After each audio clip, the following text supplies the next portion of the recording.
मिल गई contract service की seniority. AIDC के फैसले को प्रदूषण नियंत्रण बोर्ड ने किया लागू।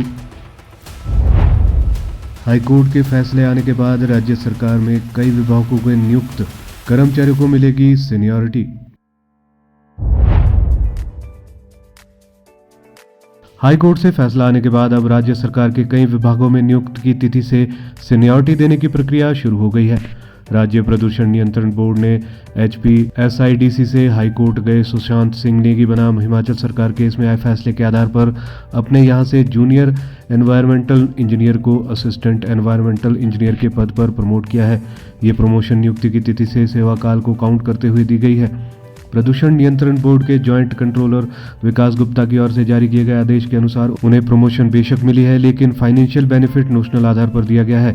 लेकिन एडहॉक के साथ कॉन्ट्रैक्ट सर्विस को भी अब सेवा काल के लिए गिना गया है। राज्य सरकार की व्यवस्था में कॉन्ट्रैक्ट सर्विस को सीनियरिटी के लिए अभी तक नहीं गिना जाता था।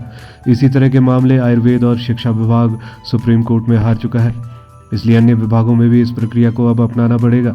आयुर्वेद विभाग में शीला देवी केस में राज्य सरकार की ओर से क्यूरेटिव पिटीशन भी खारिज हो चुकी है। जगदीश चंद केस के मामले में शिक्षा विभाग को अभी विधि विभाग और एडवोकेट जनरल की राय का इंतजार है, लेकिन देर सवेर राज्य सरकार के अन्य विभागों को भी अनुबंध की सेवा को सीनियरिटी के लिए जोड़ना पड़ेगा। मसला सिर्फ ये है कि इस अवधि के वित्तीय लाभ राज्य सरकार कैसे और कहां से देगी। रीएम्प्लॉयमेंट को पॉलिसी। हिमाचल सरकार ने सरकारी विभाग में रिटायर्ड कर्मचारियों को री एंगेज करने या री एम्प्लॉयमेंट के लिए पॉलिसी जारी कर दी है। वित्त विभाग की ओर से जारी इस पॉलिसी के अनुसार री एम्प्लॉयमेंट पर कर्मचारी अधिकारी को लास्ट सैलरी की बेसिक पे का 40% वेतन मिलेगा। यह अपर लिमिट होगी। यदि एनपीएस वाले किसी कर्मचारी को रीएम्प्लॉय किया जा रहा है तो सैलरी कम भी हो सकती है। इन्हें 1 महीने की सेवा के बाद 1 दिन की अतिरिक्त छुट्टी दी जाएगी।